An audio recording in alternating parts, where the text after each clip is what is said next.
Alhamdulillahi Rabbil Alamin, wassalatu wassalamu ala Rasulillah wa ala alihi wa sahbihi ajma'in, amma ba'd. Donc on est à la partie 24 dans la lecture des fatwas de Cheikh Salih Al-Fawzan dans son livre Al-Ijabat Al-Muhimma fil Mashakil Al-Mulimma, et on est toujours dans la section où le Cheikh réfute les individus qui prônent les attentats terroristes et les attentats suicides. Donc on voit que le cheikh il répond aux questions qui ont été posées à ce sujet-là, puis il clarifie la position de l'islam vis-à-vis de ces actions-là. Et c'est important d'en parler parce que souvent il y a des gens qui évitent de mentionner ces choses-là ou de parler de ces choses-là, mais il y a des gens qui profitent justement du silence des musulmans, de certains musulmans par rapport à ça, pour essayer de prétendre que c'est correct ou que c'est accepté. Et il y a beaucoup que le silence signifie l'approbation, et ça c'est pas vrai, hein? Parce que les ulama ont parlé de ces choses-là et ils ont clarifié que ces actions-là sont interdites en islam et qu'elles sont opposées aux enseignements de l'islam. Donc le cheikh, on lui a posé la question: هل القيام بالاغتيالات وعمل التفجيرات في المنشآت الحكومية في بلاد الكفار ضرورة وعمل جهادي جزاكم الله خيرا. Donc ils ont posé la question au cheikh: est-ce que le fait de faire des actes terroristes et des attentats et des explosions, de faire exploser les bâtiments des gouvernementaux dans les pays non musulmans, est-ce que c'est une nécessité, et est-ce que ça fait partie est-ce que c'est un travail qui est relié au djihad, est-ce que c'est quelque chose qui est relié avec la lutte dans le sentier d'Allah, que Allah vous récompense? Et le cheikh il répond: Al-Jawab al-Ightiyalat wa al-Takhrib amrun la yajuz لأنه يجر على المسلمين شرا ويجر على المسلمين تقتيلا وتشريدا وهذا أمر لا يجوز. إنما المشروع مع الكفار الجهاد في سبيل الله ومقابلتهم في المعارك إذا كان عند المسلمين استطاعة يجهزون الجيوش ويغزون الكفار ويقاتلونهم كما فعل النبي صلى الله عليه وسلم. أما التخريب والاغتيالات فهذا يجر على المسلمين شرا، والرسول صلى الله عليه وسلم يوم كان في مكة قبل الهجرة كان مأمورا بكف اليد. ألم تر إلى الذين قيل لهم كفوا أيديكم وأقيموا الصلاة وآتوا الزكاة؟ مأمورا بكف اليد عن قتال الكفار لأنه ليس عندهم استطاعة لقتال الكفار، ولو قتلوا أحدا من الكفار لقتلهم الكفار عن آخرهم ولاستأصلوهم عن آخرهم لأنهم أقوى منهم وهم تحت وطأتهم وشوكتهم.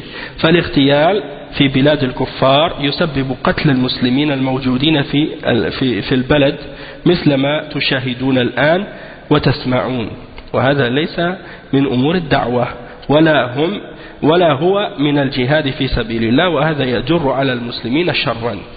Donc le cheikh il répond, il dit que les attentats et le fait de faire de la destruction, ça c'est des choses qui n'ont pas été permis par l'islam, c'est pas permis dans la charia, parce que ça ramène contre les musulmans du mal, et ça ramène les musulmans à se faire tuer et à se faire expulser sur la terre, et ça c'est une chose qui n'est pas permise. Qu'est-ce qui est permis contre les kuffars? C'est uniquement le djihad dans le sentier d'Allah et de les affronter dans les batailles, c'est-à-dire dans la guerre, lorsqu'il y a une guerre, et que les musulmans ont la capacité. C'est-à-dire que le dirigeant des musulmans va préparer, ou va organiser une armée, et il va combattre dans ce moment-là contre les kuffars, comme le prophète Mohammed sallallahu alayhi wa sallam l'a fait à son époque. C'est-à-dire une armée avec un dirigeant, et c'est lui qui organise cette armée-là, et comme dans qu'est-ce qui se passe dans les différents pays, que ce soit dans les pays musulmans ou les pays non musulmans, chaque pays a son armée, et c'est ça en fait qui se passe. Et quand soit il y a des ententes de paix entre les pays, soit des fois il y a des guerres entre les pays, et ces choses-là sont régies selon les règles de la charia de l'islam, et c'est les dirigeants qui prennent ces décisions-là. Donc ça c'est par rapport à qu'est-ce qui est permis, c'est cette catégorie-là de djihad. Toutefois, qu'est-ce que les autres font comme attentats terroristes, comme destruction? ça ramène plus de mal contre les musulmans. Et le messager Mohammed sallallahu alayhi wa sallam, avant d'avoir fait la hijra, c'est-à-dire avant d'avoir fait l'hégire quand il a quitté la Mecque pour aller à Médine, à ce moment-là, Allah subhanahu wa ta'ala avait ordonné aux musulmans de s'abstenir et de retenir leurs mains, c'est-à-dire de ne pas combattre, et que même si on les attaquait parfois, de ne pas riposter parfois. Dans certains cas, pourquoi? Parce que ça ramène plus de mal contre les musulmans que de bien. Et étant donné que les musulmans étaient dans une situation de faiblesse, si à ce moment-là ils attaquaient ou ils faisaient une offensive, ils risquaient de se faire exterminer jusqu'au dernier. Et il mentionne le verset 77 dans Surat An-Nisa à ce sujet-là, dans lequel Allah subhanahu wa ta'ala a dit: n'as-tu pas vu ceux à qui on a dit de s'abstenir et de retenir leurs mains et d'établir la salat et de donner la zakat, c'est-à-dire qu'ils avaient été ordonnés de retenir leurs mains, c'est-à-dire par rapport au combat contre les kuffars, de ne pas combattre à ce moment-là, comme je disais tout à l'heure, parce qu'ils n'avaient pas la capacité militaire, ni la force, ni le nombre nécessaire pour être capable de les affronter. Et si jamais ils les avaient attaqués ou affrontés, ils auraient été exterminés jusqu'au dernier, et les kuffars les auraient éliminés. Et étant donné donc qu'ils étaient en même temps chez eux et parmi eux, sous leur tutelle, donc ils n'avaient pas le choix donc de s'abstenir de combattre et de retenir leurs mains.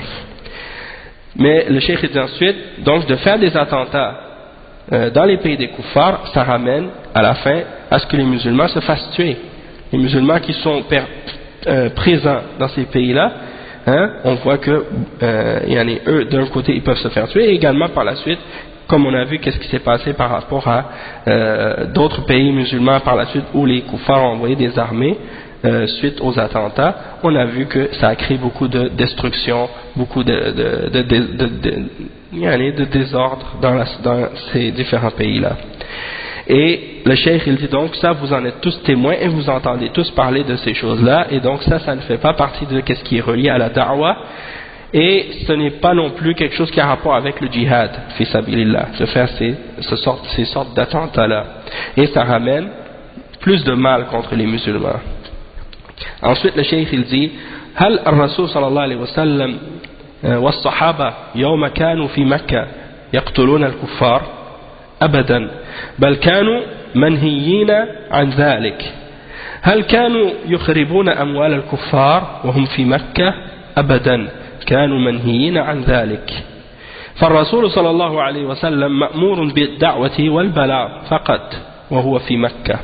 أما القتال إنما كان في المدينة لما صار للإسلام دولة.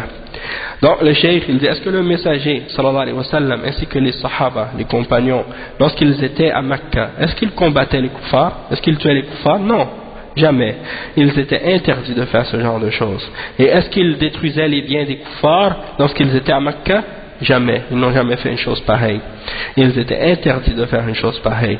Donc le messager d'Allah sallallahu alayhi wa sallam était uniquement ordonné de transmettre le message et d'inviter les gens à la foi et à l'islam lorsqu'il était à Mecca. En ce qui concerne le combat, ça c'était uniquement par la suite à Médine, lorsque les musulmans ont acquis un pays, si tu veux, un état à Médine.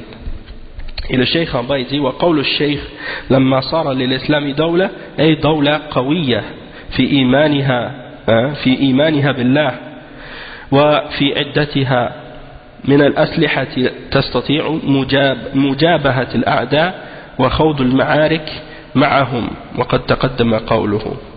Donc le cheikh il explique ensuite que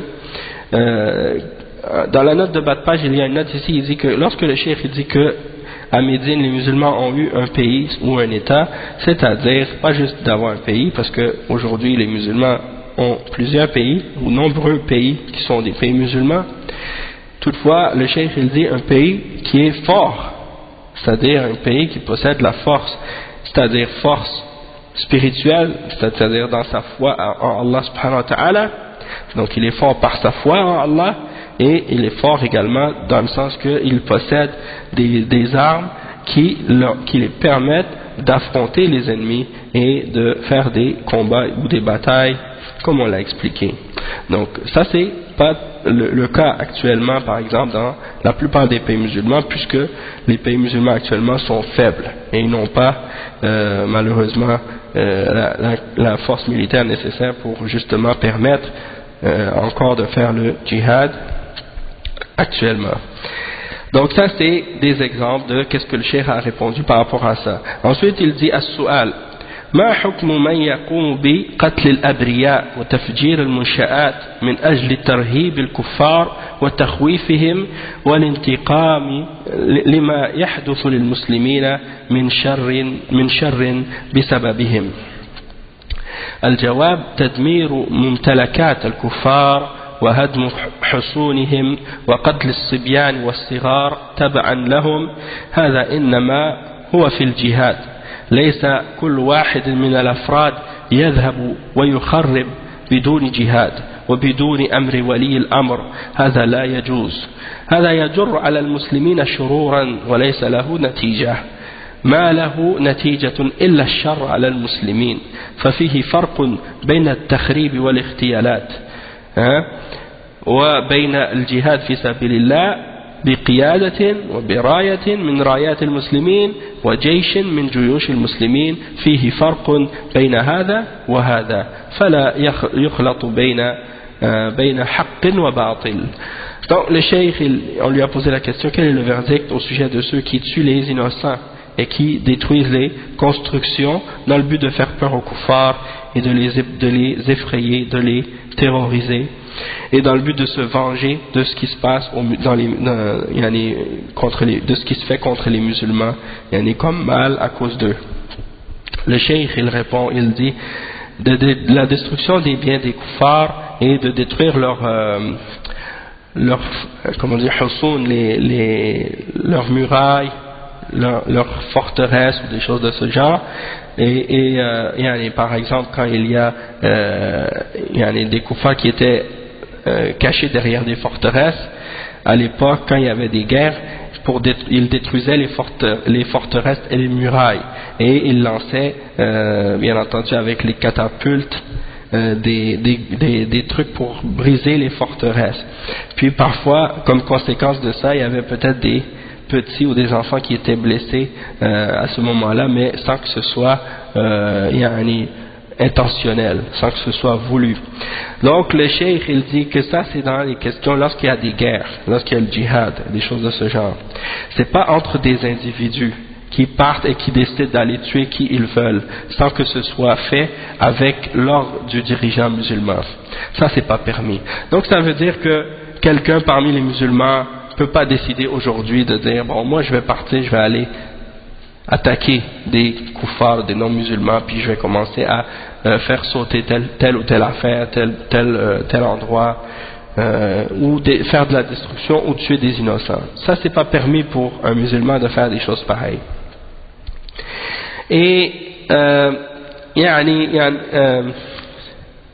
y en a c'est ça, il y en a qui le font, soit individuellement ou soit avec des groupes organisés. C'est-à-dire des groupes de personnes qui s'organisent entre eux pour décider de faire ce genre de choses-là. Et ça, vous allez rarement entendre des gens qui mentionnent ces choses-là publiquement. La majeure partie du temps, vous allez entendre des gens, vous n'allez pas entendre parler des gens de ces choses-là en public ou ouvertement. Parce que, bien entendu, ils savent que c'est des choses qui sont criminelles, puis que c'est des choses qui sont interdites, qui sont condamnées par l'islam et par les musulmans en général et par les kuffars également. Donc qu'est-ce qu'ils font? Ils vont parler de ces sujets-là mais en cercle fermé, en cercle privé.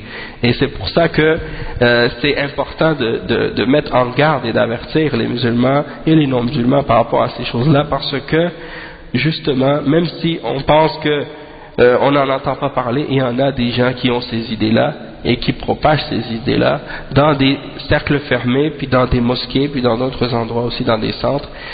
Et qu'est-ce qu'ils font parfois, comment ils procèdent, c'est qu'ils vont dans les mosquées, puis ils essaient de cibler certaines personnes qu'ils pensent être des personnes susceptibles d'accepter ces idées-là.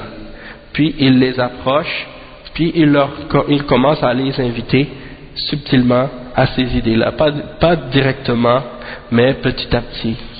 Puis après ils les font rentrer avec eux. Et donc c'est pour ça que c'est très important d'être averti de ça, puis de mettre en garde contre ces choses-là, parce qu'ils ont toutes sortes d'arguments et de shubuhat, comme on dit, pour essayer de convaincre les gens, et souvent ils passent par les émotions.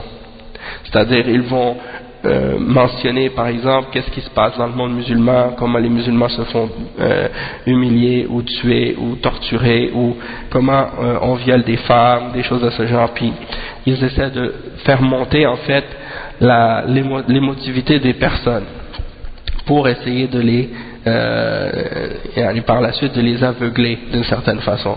Quand ils sont très très pompés, ça y est, par la suite ils leur glissent petit à petit de ces idées-là, puis après ils les font rentrer dans leur groupe ou dans leur organisation ou dans leurs idéologies. Et non, souvent c'est eux qui ne vont jamais. C'est-à-dire ils appellent les gens à aller le faire et puis après eux ils restent. Donc ça c'est des exemples. Et donc le cheikh il dit, ces gens-là qui font ce genre de choses-là, ils ne font que faire du tort et de la destruction. Donc ça c'est pas des choses que c'est des individus qui le font, c'est des choses qui sont uniquement, il y a des choses qui, parmi ces choses-là, ces choses qui sont uniquement faites dans le djihad officiel, lorsqu'il est déclaré officiellement par un dirigeant officiel dans un pays musulman avec une armée, et il n'est pas permis de le faire à des groupes ou à des individus qui se déclarent eux-mêmes comme représentants de l'islam ou des musulmans et qui n'ont aucune autorité réelle. Et donc de faire ce genre de choses-là, c'est pas permis dans ce cas-là. Et le cheikh il dit ça ramène plus de mal contre les musulmans et ça n'amène aucun résultat, excepté du mal contre les musulmans. Donc il y a une distinction entre qu'est-ce que ces gens-là font comme destruction, comme attentat, et le djihad fi sabilillah qui est fait avec la dirigeance d'un dirigeant et qui est fait derrière une bannière parmi les bannières des musulmans, et qui est fait également avec une armée d'entre les armées des musulmans. Donc il faut distinguer entre ça et ça. Et les deux c'est pas du tout la même chose, et il ne faut pas donc mélanger entre la vérité et le faux. C'est ça. Non mais comme vous dites, c'est difficile de les contrôler, mais c'est pas impossible.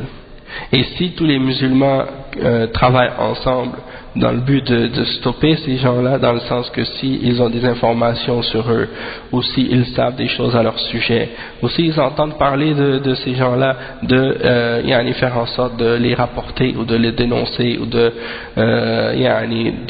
faire en sorte que ces gens-là, on sache que ces gens-là propagent ces idées-là ou ces choses-là, ces tendances-là. Exact, donc il y a ce moyen-là, puis il y a aussi, de toute façon, alhamdoulilah, comme le cheikh, il y a une mention de ça à ce sujet-là par la suite, du fait que il y en a par contre parmi les musulmans, ils pensent que de pas dénoncer ces gens-là qui disent ces choses-là ou qui pensent ces choses-là, que c'est quelque chose qui est islamique. C'est-à-dire quand ils pensent que ces gens-là, ils pensent qu'il faut les couvrir, il faut pas les dénoncer, il faut pas parler contre eux ou dire ce qu'ils font qui est pas correct. Et le cheikh a mentionné des exemples du fait que même à l'époque du prophète sallallahu alayhi wa sallam, parfois il allait espionner des gens qui avaient des idées qui étaient comme ça, qui étaient contraires à l'islam, qui étaient dangereuses, mais qui n'étaient pas montrées en public.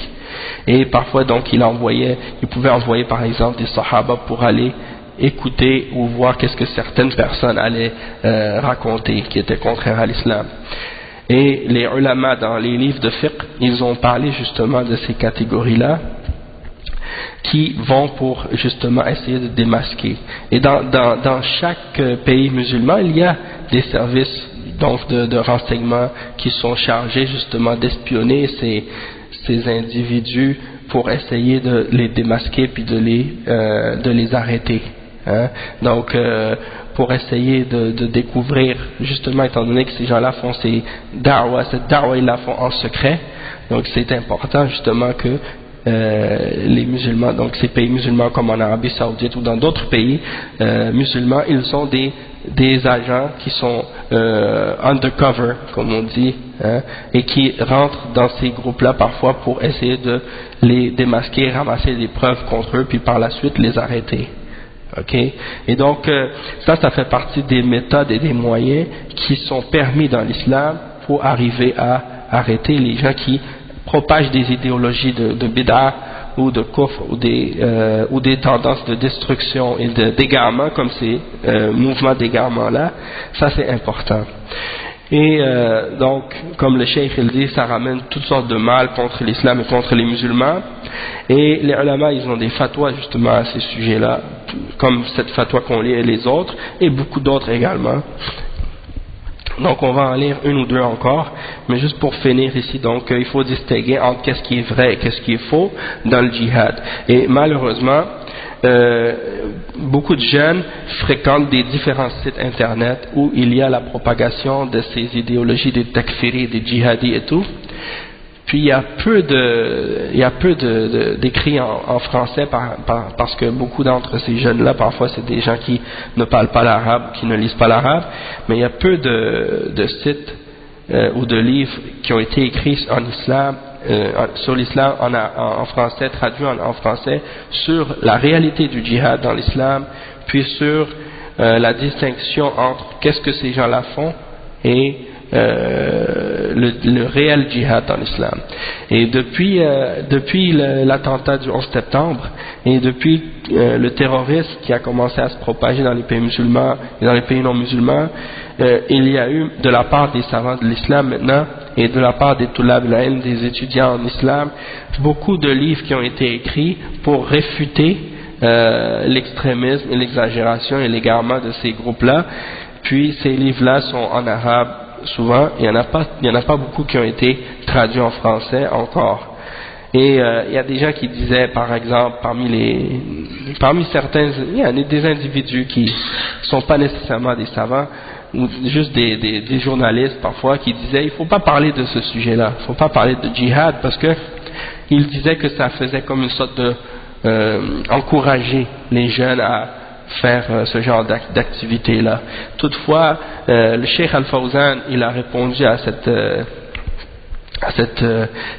parole et il a dit, au contraire, c'est le fait de ne pas en parler qui fait en sorte que ces idéologies-là continuent à se propager, et le fait qu'on explique aux musulmans les règles du djihad et qu'on leur clarifie le djihad, qu'est-ce que c'est en islam, c'est le fait d'en parler, de le clarifier qui va faire en sorte que ces groupes extrémistes-là vont arrêter. Ils vont être obligés de s'arrêter parce qu'ils ne vont pas pouvoir tromper les gens à ce sujet-là. Parce que les jeunes musulmans maintenant, quand ils entendent parler de djihad, c'est toujours de la part de ces individus-là. Et il n'y a pas quelqu'un qui est sur la sunna, qui est sur la voie des salafs, qui va leur clarifier qu'est-ce que c'est réellement le djihad et qu'est-ce que ça signifie réellement. Donc c'est pour ça que eux, étant donné qu'ils trouvent un vide par rapport à cette question-là, ils s'en vont vers les égarés ou les extrémistes qui en parlent, pensant que ces gens-là sont vraiment des gens qui défendent la réalité, alors qu'en réalité ils sont en train de contredire et d'opposer les enseignements de l'islam dans la réalité de ce que l'islam enseigne sur ces questions-là. Non, en fait, souvent c'est des questions qui sont enseignées durant les cours de fiqh dans les mosquées par les savants et également dans les livres de fiqh.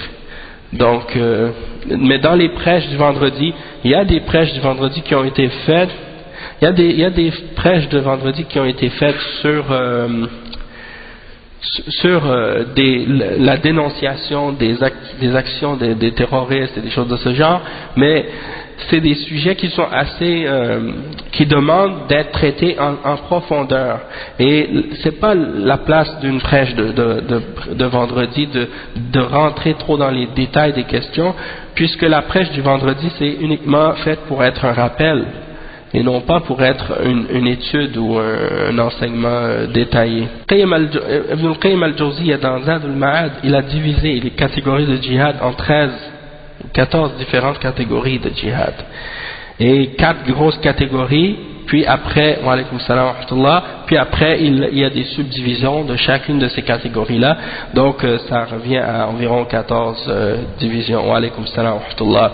Donc ça c'est des choses qui sont importantes de clarifier, d'expliquer, et peut-être, bon, pour l'instant c'est pas possible pour le moment de parler de ça ou de faire des cours sur ça pour tout de suite, mais aussitôt qu'on aura la possibilité, parce qu'il y a d'autres sujets à traiter avant de traiter de ce sujet-là, qui sont plus importants actuellement par rapport à nous en tant qu'individus musulmans, mais de répondre à ces shubuhat-là de façon générale en mentionnant les fatwas des savants, ça déjà ça comble un vide, puis on espère que par la suite, Inch'Allah, en disons peut-être plus tard faire un cours peut-être sur les détails de cette question-là pour vraiment expliquer la réalité de ça. Ah oui, parce que j'ai justement un livre à la maison qui est très intéressant, qui rentre dans, vraiment qui explique bien en détail cette question-là, puis j'ai vraiment envie de faire un cours là-dessus, mais ça se pourrait que, je sais pas, peut-être soit je vais le faire sur Internet, ou bien soit je vais le faire,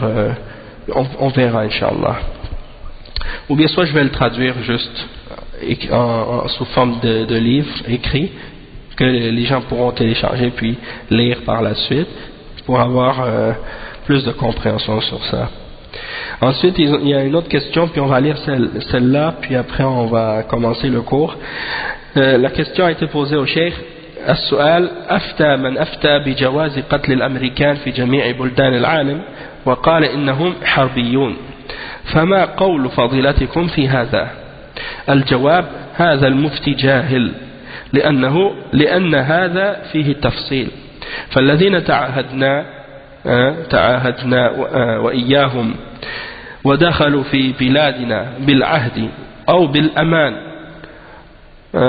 أو استقدمناهم بأعمال يقومون أو يقيمون بها نحن بحاجة إليها، هؤلاء هم تحت عهدنا وذمتنا، ولا يجوز أن نغدر بهم ولا أن نقتلهم، فالدول التي بيننا وبينهم عهد وتمثيل دبلوماسي لا يجوز الغدر بهم، والكفار الذين دخلوا بلادنا بإذننا لا يجوز الغدر بهم.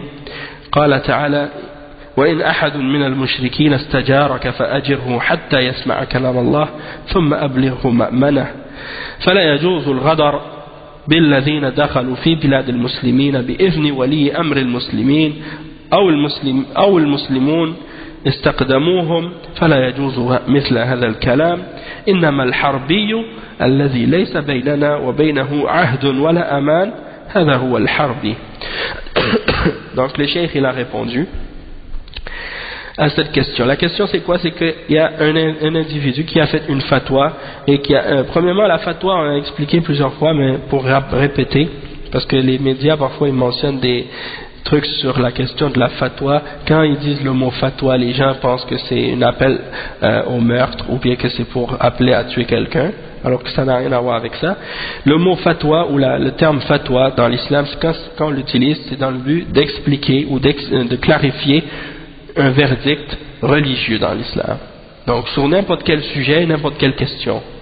Comme si quelqu'un te demande, est-ce que avant de prier tu dois être en état de pureté, ça c'est quelqu'un te demande une fatwa. Toi tu réponds à cette question-là, tu dis oui, avant de prier il faut être en état de pureté, hein, donc il faut être en état de pureté, et il faut enlever les impuretés majeures et mineures, ainsi de suite, et on explique ces choses-là. Ça c'est une fatwa, d'accord?